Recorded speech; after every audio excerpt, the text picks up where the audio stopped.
Bueno, vamos al tema.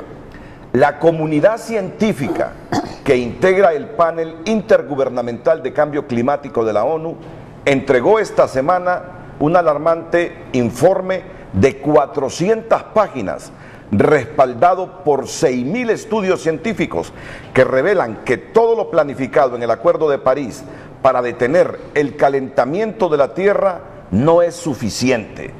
Y los esfuerzos de limitar la temperatura por debajo de 1.5 grados en referencia a la era preindustrial se verán frustrados porque nos encaminamos directamente a una elevación de 3 grados, lo que desencadenará en una catástrofe mundial, haciendo colapsar los ecosistemas terrestres, propiciando el aceleramiento del deshielo de los polos, incrementando las catástrofes naturales producto de huracanes, terremotos, alza del nivel de los mares, pérdida de la fuente de agua dulce, olas de calor y frío, efecto devastador en la productividad agrícola y la pérdida definitiva de muchas especies de flora y fauna silvestre y también marítima.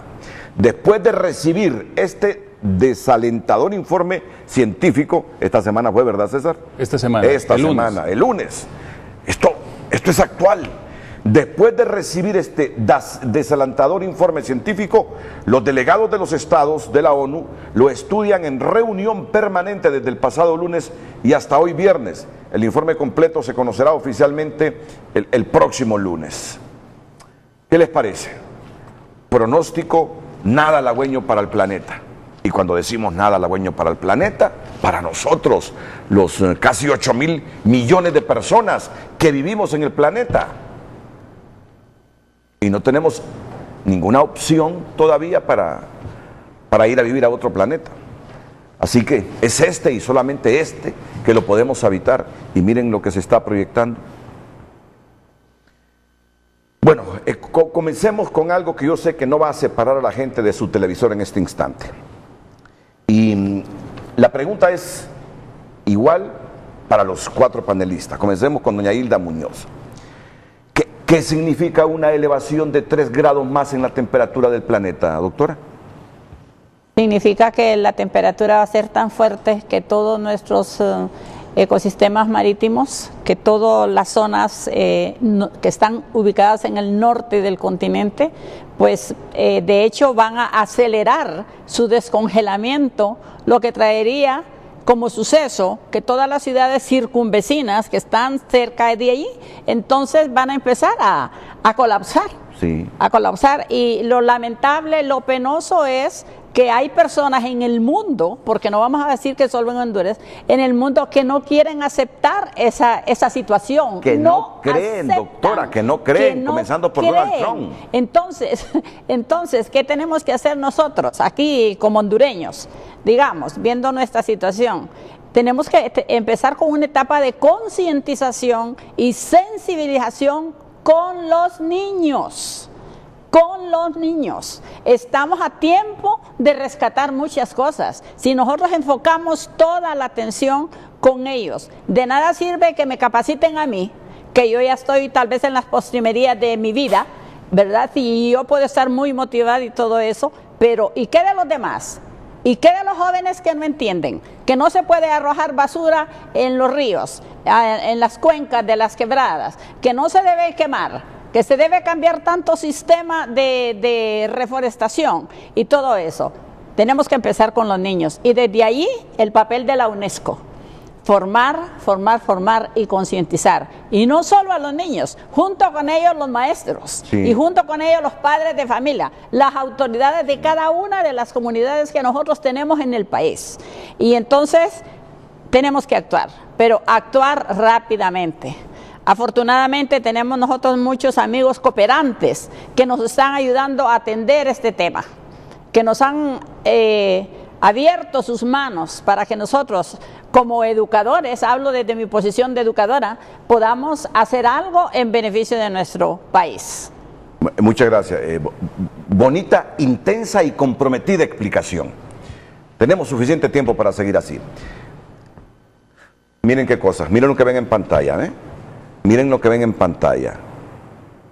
De lo que estamos viendo en pantalla, Renato, es justamente lo que se deriva de ese calentamiento que comenzó con la era preindustrial, es decir, desde 1990, cuando se compara eso del alza de la temperatura, es en relación a 1990, cuando el mundo comienza a industrializarse y empieza a enviar gases de efecto invernadero a la atmósfera, en millones de toneladas de gases de efecto invernadero, que ha alterado totalmente nuestra atmósfera, y por eso el calorcito normal que necesita la Tierra, justamente para darnos la vida, pues se ha alterado completamente. Entonces, esa alteración de la cual estamos hablando produce lo que estamos viendo en pantalla, fenómenos extremos, el deshielo de los polos, a tal grado que esta semana anterior, justamente yo daba la noticia en TN5, que la Tierra se ha movido en su eje de rotación 10 metros. ¿Y qué significa esos 10 metros? Que entonces las masas de hielo, unas que se han derretido, otras que se han desplazado, entonces ahora el peso, ustedes imagínense la Tierra que tiene una inclinación en su eje. Por eso cuando en el Polo Norte está de noche 6 meses continuos, en el Polo Sur tenemos sol y viceversa, ¿verdad? Bueno, entonces imagínense que ese hielo y ese desplazamiento de las capas de hielo se ha ido a un lado, de forma lateral. Entonces la Tierra no está haciendo su movimiento de rotación normal, sino que se está bamboleando. Entonces muestra un sector del Polo Norte, un sector del Polo Sur, bamboleándose en su eje, y eso representa olas de calor, olas de frío, que todas las corrientes atmosféricas cambien su curso, y por eso es que tenemos esos fenómenos extremos, que hablamos de sequías, de huracanes que son más intensos. Cada mes que ha pasado, desde que comenzamos, por ejemplo, este 2018, fue el más cálido de la historia. 2016 el más cálido, 2017 el más cálido, el enero de 2018 el más cálido, y así vamos rompiendo todos los récords que se tienen acerca del calentamiento global. Y yo quisiera ser muy educativo esta mañana, porque algunas veces si nos vamos con el lenguaje técnico, pues mucha gente no nos va a entender. ¿Por qué el calentamiento global? Hablamos mucho del cambio climático. El cambio climático es la consecuencia justa del calentamiento global. ¿Y por qué se calienta la Tierra? La Tierra se calienta porque hay un efecto invernadero alterado por la mano del hombre. Eso con es lo la que está emisión pasando. de gases. Con la emisión de gases. Mostrémoslo, ahí tenemos una industria emitiendo gases. Exactamente. Tal como lo dice César, queremos ser explicativos, convertirnos en pedagogos para simplificar el fenómeno y que la gente entienda. Esos gases suben, no pueden salir de la atmósfera, van calentando el planeta. Esos son los famosos gases de efecto invernadero. Y luego, cuando decimos el planeta está caliente, por eso, entre otras cosas. Antes, por ejemplo, el efecto invernadero normal es necesario. ¿Por qué es necesario? Porque pues la Tierra necesita tomar ese calorcito. Hablamos de un promedio de temperatura de 14 grados Celsius. Para que haya vida en la Tierra se necesita porque imagínense que entrara el calor todos los días del sol y se irradiara completamente y quedáramos fríos. Entonces no podría haber vida en la Tierra, pero lo que sucede es que hay gases en el ambiente, lo normal, y hacen que un poquito de radiación rebote y que la Tierra se caliente y mantenga ese calor, por ejemplo, durante la noche cuando no estamos siendo en buena parte de la Tierra alumbrados por el sol. Pero cuando se altera por gases de efecto invernadero, como los que el hombre empezó a lanzar, como el dióxido de carbono, el óxido nitroso, el metano, estos gases no permiten justamente que se irradie ese calor. Y está una especie de rebote y la Tierra se calienta. Solo se lo digo porque mi compañero, recordad que hay 4 panelistas, ¿verdad? Sí, es que quería ser ilustrativo en ese sentido, porque normalmente se aborda solo por eso se lo digo. No monopolices, porque si no, no van a hablar los otros panelistas. Bienvenido, César, yo te admiro por ese compromiso que tienes con el planeta. Estaba viendo esas imágenes, es que estoy medio confundido porque me tienen imágenes por un lado que son contundentes, me están presentando otras y me gustaría, para concentración de todos, que lo que salga al aire sea lo que miremos en todos los plamas que tenemos alrededor. Yo miré una toma en este momento cuando se desborda un río y que la gente sale corriendo desesperada para protegerse y evitar que se lo lleve la corriente en el cauce. Yo mismo dije, así va a ser el planeta si no frenamos este calentamiento. No sé, Carlos Sandino, si me buscas esa imagen, cuando comienza esa corriente a desbordarse, que iba gente caminando a la orilla del río y que desesperada buscó refugiarse. Ya la tendremos, ya la tendremos. Imaginémonos, doctor Marlon Escoto, imaginémonos esas escenas en un futuro cercano. Miren la gente cómo va corriendo, como tratando de protegerse con esa corriente fuerte de agua que viene. Imaginémonos esto ahora, y con 3 grados más de temperatura, el planeta en poco tiempo, ya lo explicaba, ya lo adelantaba la doctora Hilda Muñoz, cuando comience el deshielo, que las ciudades que están a orilla de las playas, los pueblos, las aldeas, comiencen a a quedar bajo el agua. Solo imagínense lo que nos espera si no ponemos de nuestra parte, doctor. Muchas gracias. La forma de sensibilizar es justamente compartir estas imágenes. Recordemos que cuando se habla de la era industrial es la búsqueda de fuentes de energía. Entonces el carbón estaba en el subsuelo, el petróleo también, la actividad humana se desenvolvía de otra manera, pero para acelerar estos procesos industriales el humano extrae ese carbón que está ahí, que es energía, y el combustible, el petróleo principalmente, y eso desencadena entonces actividades de emisión a la atmósfera, y es cuando los científicos señalan de los años 50 una empresa petrolera ya había hecho un estudio del impacto que la actividad petrolera iba a generar efectos en el clima en los 50, y eso ahora se ha hecho público.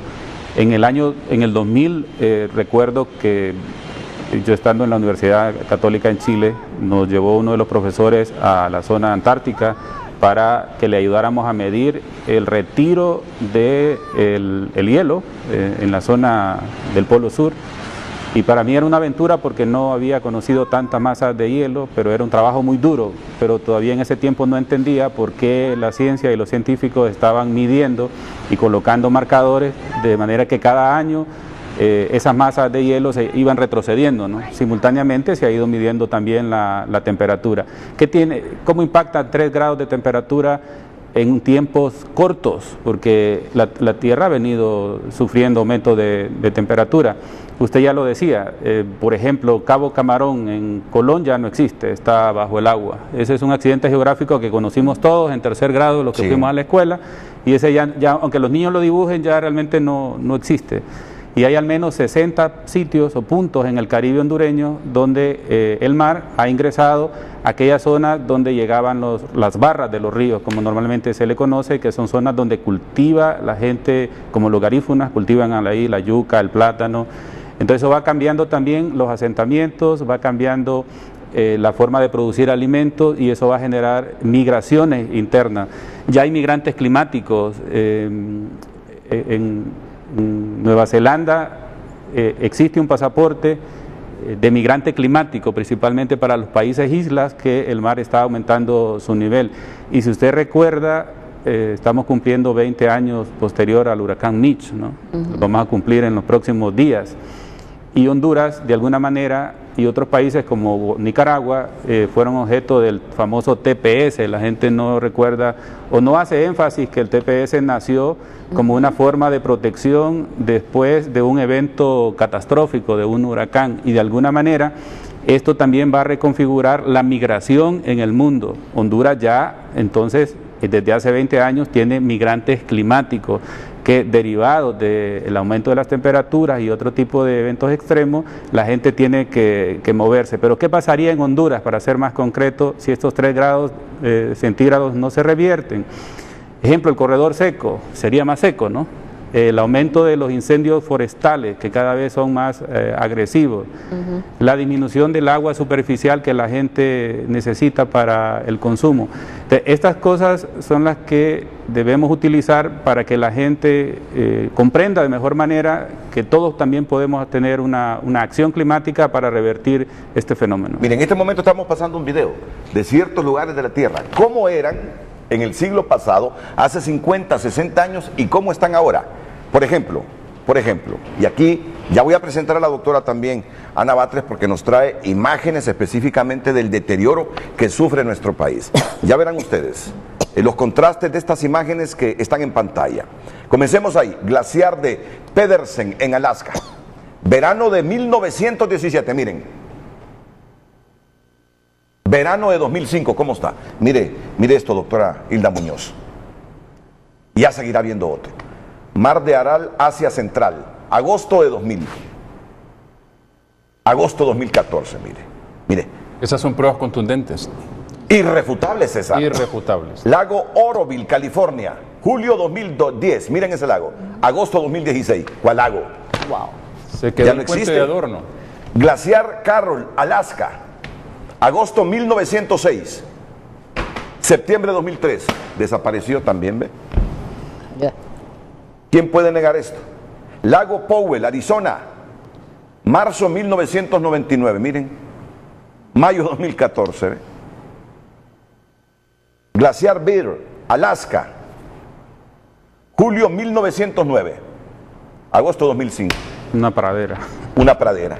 Y si vamos aquí cerca, Renato, yo he visto escenarios, por ejemplo, aquí cerca, en el lago de Yohoa, que solo quedaron aquellos ríos de piedra, cuando antes eran abundantes quebradas y ríos y están completamente secos.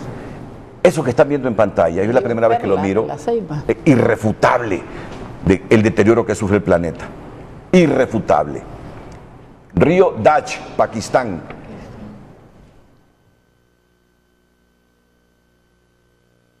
Agosto 1999. Adiós. Junio 2011. Esto en los Alpes. ¿En qué año? Agosto 1960. En los Alpes. Agosto 2005, ya no hay hielo. Solo la roca. Sí, solo la roca. Bosque de Mavira, noviembre 2001. Enero 2006. Glaciar de Tobogán, Alaska, en 1909. En el 2000, miren, ya no hay bosque. Y esos son los hielos eternos, por ejemplo, de los glaciares, que son reservas de la tierra que las estamos perdiendo, de agua dulce. Ok, remitámonos, dejemos estas imágenes para pasar a lo nuestro.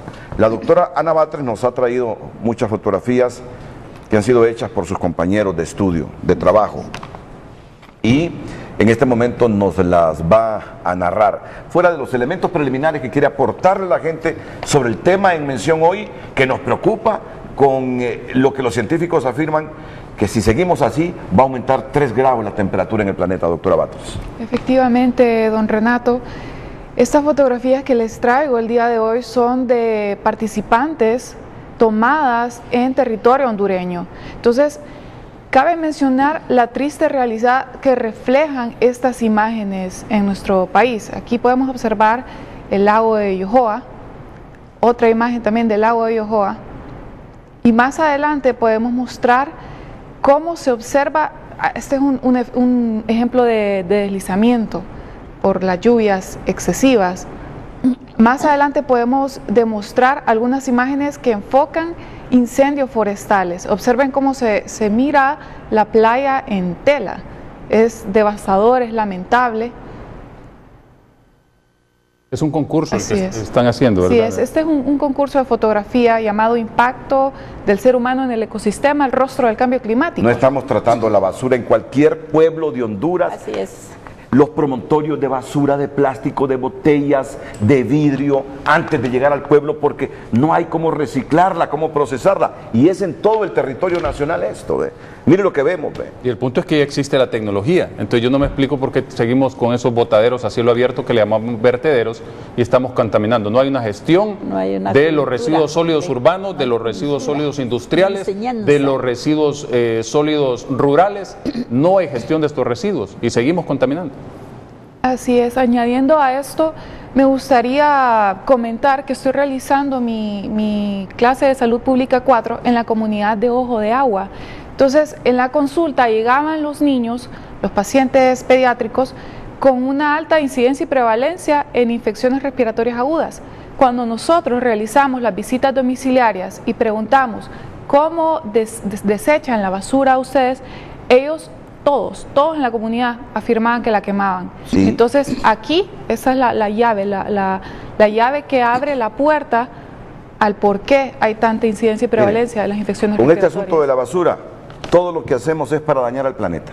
Primero, no hay reciclaje. Están los promontorios de basura antes de llegar a cada pueblo de Honduras. Son escasos los pueblos que tratan la basura adecuadamente para no afectar al planeta. O sea, las dos opciones que estamos o que tenemos para deshacernos de la basura, botarla. Y botarla en quebradas, botarlas en ríos, botarlas en la periferia de nuestros pueblos. Y allá, que se degraden en 300, 400 años. Y si no, la quemamos. Por eso hay lugares de Honduras que cuando usted llega a ellos a las 6 de la tarde, usted no puede respirar. Usted no puede respirar, doctora Hilda Muñoz.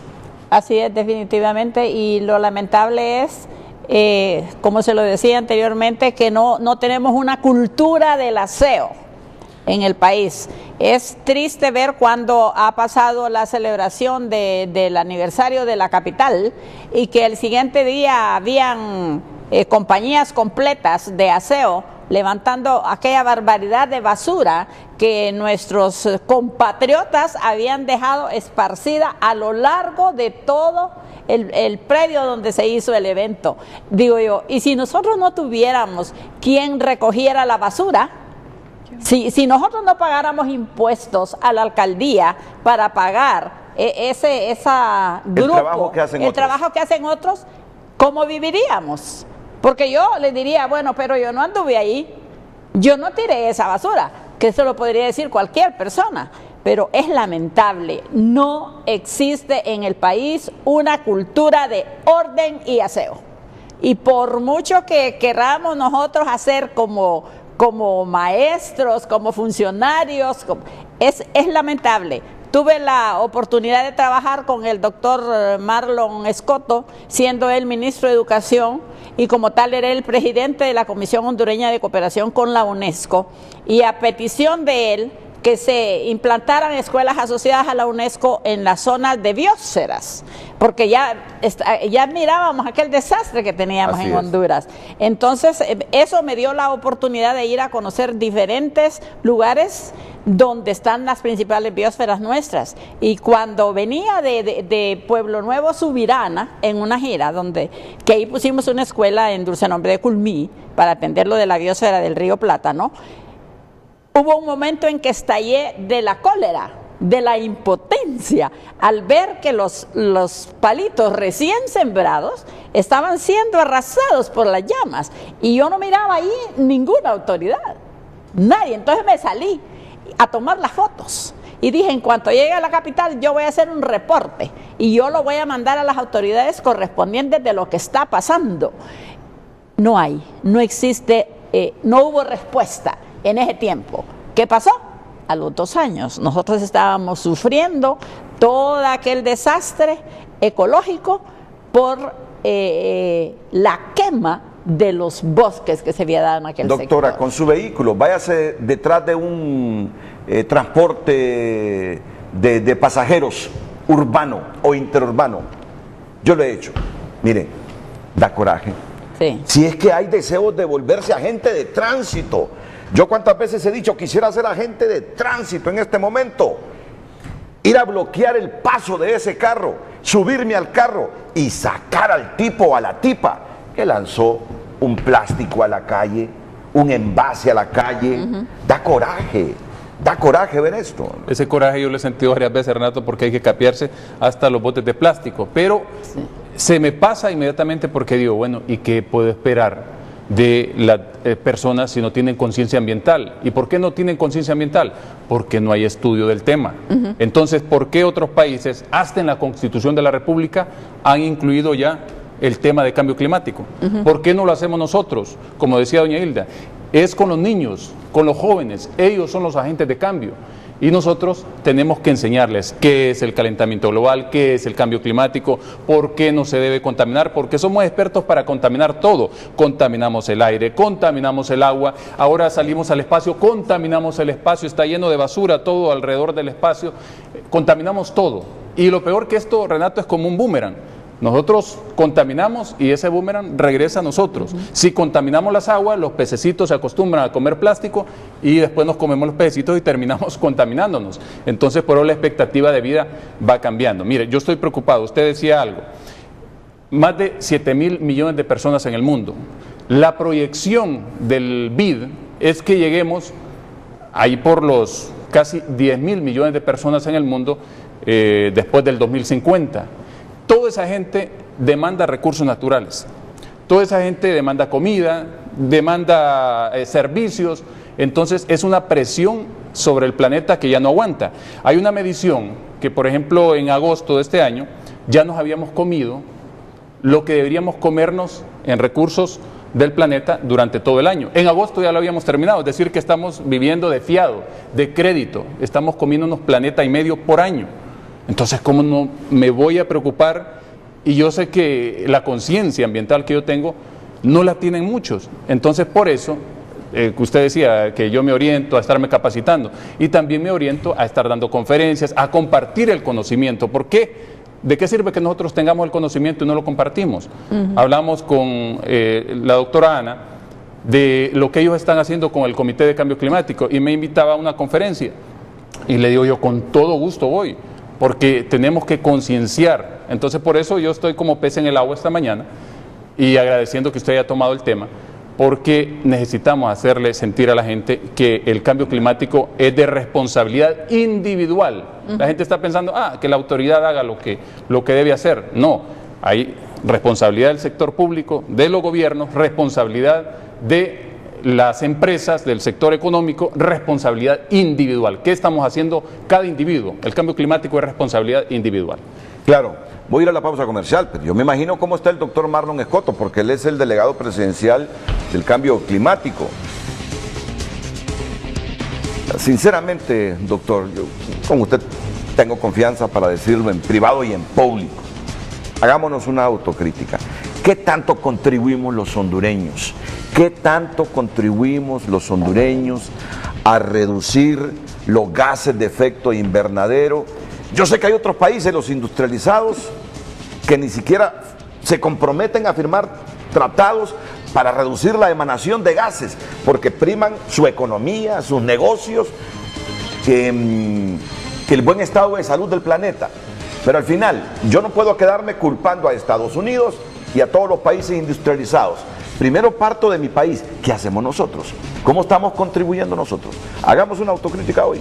¿Cómo estamos contribuyendo los hondureños a reducir los gases de efecto invernadero?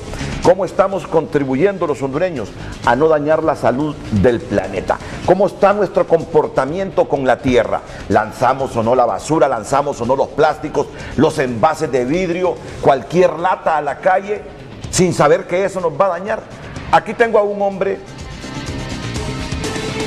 que es autocrítico y que hoy va a tratar de crear conciencia diciéndonos cuál es el comportamiento y nuestro rol en el conjunto de estados en el planeta Tierra sobre este cambio climático y la forma cómo reducir más deterioro del planeta. Ya en unos minutos, después de la pausa comercial, desde luego con la participación esta mañana de la directora de la Comisión de UNESCO en Honduras, Hilda Muñoz, la doctora Ana Batres, del Comité Permanente de Cambio Climático de la Facultad de Ciencias Médicas de nuestra Universidad Autónoma, y nuestro compañero certificado por la ONU en Cambio Climático, César Quintanilla.